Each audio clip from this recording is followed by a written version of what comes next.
shortly before his appointment as the Director of Music of the National Conservatory of Music of America in New York. Dvorak composed a trilogy of overtures based on nature, life, and love. The Carnival Overture forms the second part of the trilogy. It was premiered in 1892 with Dvorak himself conducting, and was dedicated to the University of Prague, where he had received an honorary doctorate. The overture uses typical Slavic folk music and dance rhythms, with the carnival-like atmosphere interrupted midway by a slow triple-time section with the solo flute, cor anglais and solo violin, portraying a pair of straying lovers. Dvorak describes the overture in his own programme notes from the premiere as follows. The wanderer reaches the city at nightfall, where a carnival of pleasure reigns supreme. On every side is heard the clangour of instruments, mingled with shouts of joy and the unrestrained hilarity of people, giving vent to their feelings in the songs and dance tunes.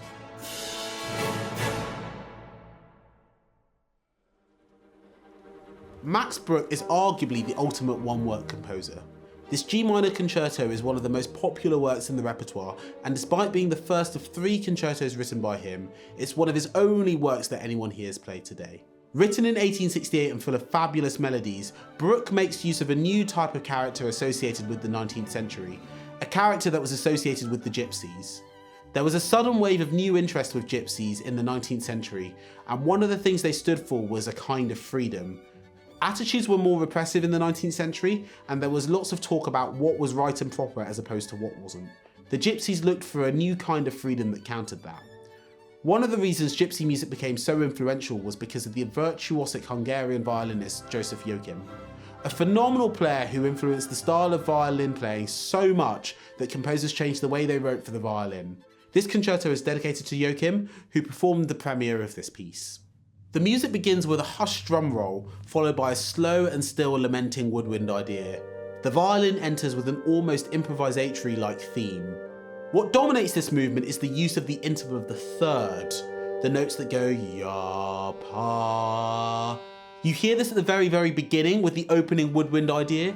Ya, ya, ta, ta, ya, ta. And then again when the cellos and basses play underneath the violin solo, yum, bop, bum, that more militant use of the third. Followed by more smouldering outbursts, the violin then plays sixth, sliding down the string, a sound very much associated with gypsy playing. A sweet lyrical section follows, where the violin soars, tugging at heartstrings, ya-da-dee-ya-da-da-dee-ya-dum, still using the third. And after a section of force, also based on the interval of the third, Bruch finishes with the same woodwind calls heard at the beginning, with the opening improvisatory section coming back. The orchestra provides a gentle transition into the next movement, which needs no introduction from me and very little dissecting from me, so just enjoy the melodies to come. Filled with warmth and sincerity, the second movement is the concerto's crowning jewel, so to speak. The violin sings, gentle in one moment and passionate in the next. The music alternates between quiet intimacy and full-throated declarations, with the soloist and the orchestra each sharing in the melody.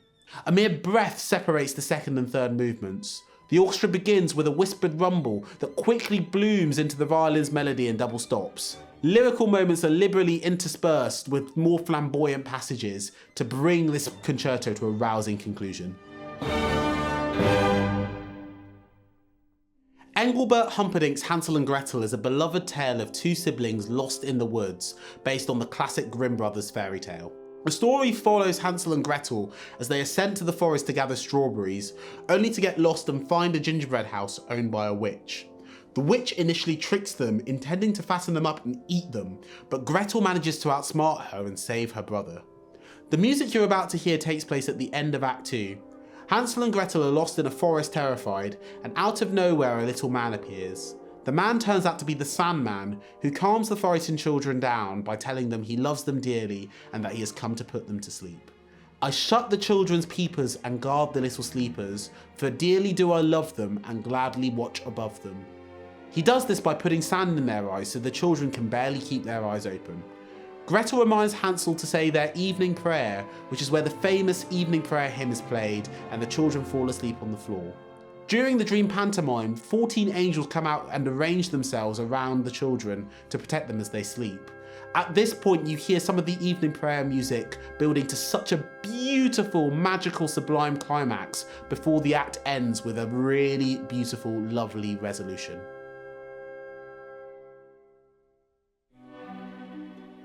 Everyone knows Swan Lake. It's one of the most popular ballets found every season in pretty much all of the world's big ballet companies. A fantasy adventure in a magical place where peculiar things can and do happen. But at its premiere, it was a huge flop. The performers at the Mariinsky Theatre thought it was undanceable. The public weren't keen, they thought the ballet was too complex and too overworked. And it was only after Tchaikovsky's death that the work was revived as a memorial to Tchaikovsky.